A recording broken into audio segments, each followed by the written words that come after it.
Hey everybody, Arnaldo here, broadcasting from Fidelios Frequency. Welcome to my channel. In this video, I would like to talk to you about and show you the Vinyl Me Please selection for the month of April in the Essentials category. I'm a bit late in featuring the Essentials release for two reasons. First, there was a bit of a snag with the delivery of the title and the fact that I got kind of delayed and almost prioritized by Record Store Day, featuring some of the releases and the unboxing. You can check out those other videos in my channel. So without further ado, let me present to you Sublime self-titled album in the April selection of the month for Vinyl Me Please. We'll do an unboxing. Here is the usual Obi that Vinyl Me Please always gives us. They did a really beautiful gatefold. As usual, Vinyl Me Please always excel at the presentation of the packaging, and this one is another home run, I would like to say, with a mix between matte finish and the usual spot gloss or spot varnish, however some may like to call it. In the front, in the back, very nicely done as well here. And even the inside gatefold has all the pictures with a spot varnish finish. Let me show you also the hype sticker that comes in the resealable sleeve that Vinyl Me Please always gives us.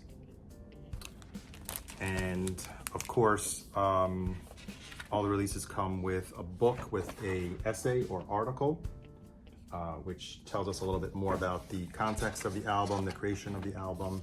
This one does not have any additional pictures. It's just mostly text, but nonetheless, very insightful essay. Then moving on to the vinyl. The vinyl is in a Burning Sun Galaxy colored vinyl. Comes in picture sleeves. First, I'll show you the vinyl.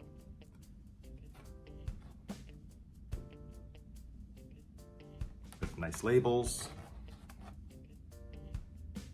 And now the second vinyl.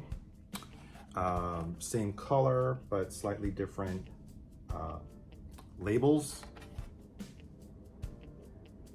The picture inner sleeves.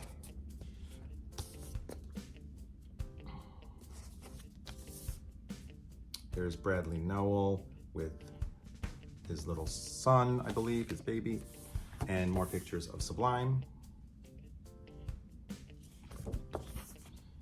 And this release, as all the other Vinyl Me Please releases, comes with a lithograph. This one is not so creative. Usually they do a custom piece, but in this one, they're just replicating one of, still a nice image, but replicating one of the inner sleeve images. Okay, so a little bit about this self-titled release. It was the third and last album by Sublime.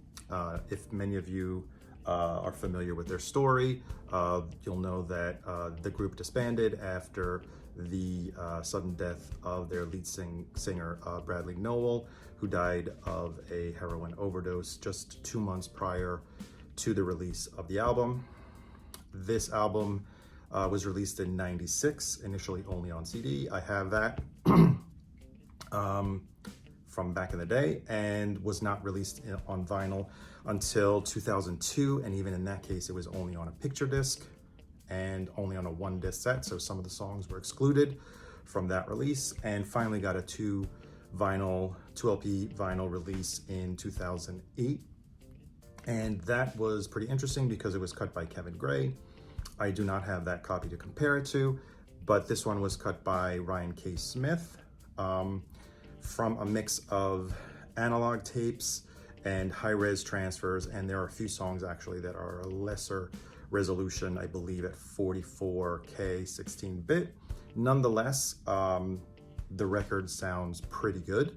actually very good. I can't tell the difference. I mean, there aren't significant differences between the tracks that were sourced at a slightly lower resolution and the analog tapes. So the sound, I think, sounds better than the CD that came out at the time.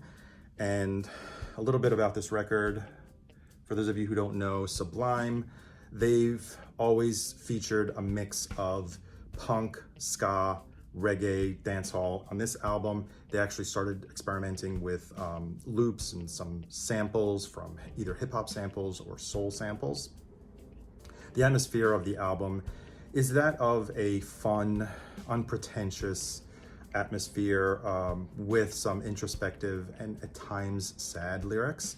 I guess Bradley Nowell goes into a little bit of his struggles with his addiction. And some of the songs, the hit songs from this album that probably many of you are familiar with, first starting with Doing Time, which is kind of an interpolation, almost a cover of the George Gershwin Summertime jazz song, the hit single Santeria, and Wrong Way, which features again another melody and like rhythm track lifted from a special song called, I think it's Up to You. And then I never noticed it until now that I was listening to it a little further in detail. The song What I Got has a melody not only that is reminiscent, well, first of all, the line that where it says lovin' is what I got, and that is actually from the song Loving by Half Pint, a reggae song. And some of the verses are, let's just say, inspired by the Beatles' Lady Madonna. So a lot of borrowing here that Sublime would do, and that I think is probably their craft in blending in known melodies with their unique style of punk, ska, and reggae. What else to say about this? Yes, the snag. So I first got this record the beginning of April, and unfortunately it was defective. And the defect probably was due to a damaged stamper. My copy skipped in several parts, and I got confirmation kind of that there was a problem in the production, because another friend actually had this release as well, and it was skipping in the same exact spot that mine was. So emailed customer service with the clip. Usually I provide a clip, some kind of a video clip where you can hear the audio, and no questions asked, they shipped out a new record. Not only the vinyl, I mean the entire packaging, and my second copy actually sounds fine. So kudos to Vinyl Me Please for their customer service, at least when it comes to any issues with the sound quality of their releases. So that was the April Essentials pick for Vinyl Me Please. Now, those of you who follow me may have noticed that I skipped the month of March. And this is the reason why is the selection they were offering, the Casey Musgrave title, I believe it was called Same Trailer, Different Park. I just wasn't really interested in. So the great thing about Vinyl Me Please is if you are not interested in the selection of the month, you can either ask for a store credit, which goes into your account, or you can pick from any other titles that already are stocked at Vinyl Me Please. So I went back to January of 2022. I rejoined Vinyl Me Please only later in the year of last year, I think around May or June. So I missed out on this one, and I was able to grab the January 22 Essentials selection of the month, which is Sigur Rós. This is their album called, I'll attempt to pronounce this title, which is in Icelandic, I believe. Ejadis Bergen, and let me show you the packaging. Usual Obi.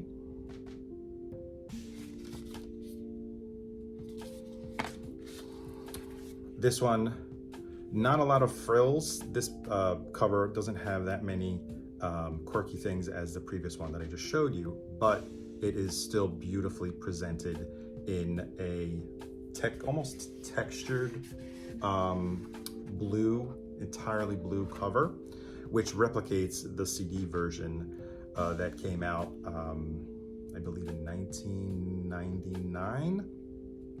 And let me show you the gatefold.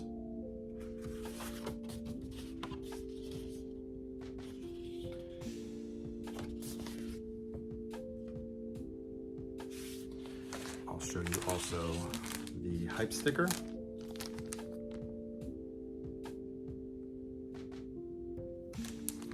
And then it also comes with the booklet, also very nicely done in the trademark blue with the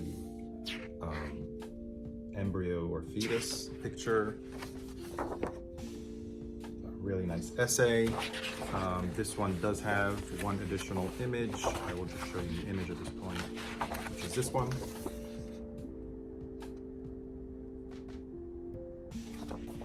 And the art print. The nice thing is that most of the time in the past, when you select a record of the month from maybe a few years ago, you're not always guaranteed the art print. But in this case, I did receive it, and it's actually very nicely done. Kind of like another etching or line drawing of the album artwork.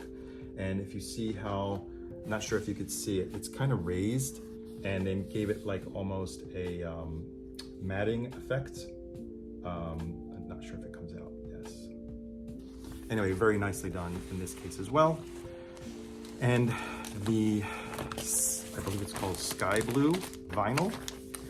This is also a 2-disc set.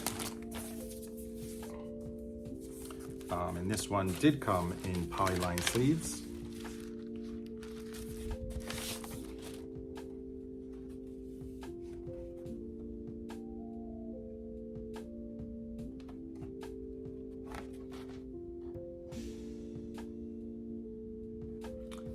Beautiful vinyl, no issues here.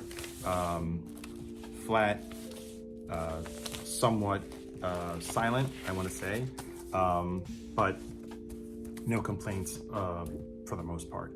Then let me talk to you a little bit about this release. This is their second album, once again from 1999.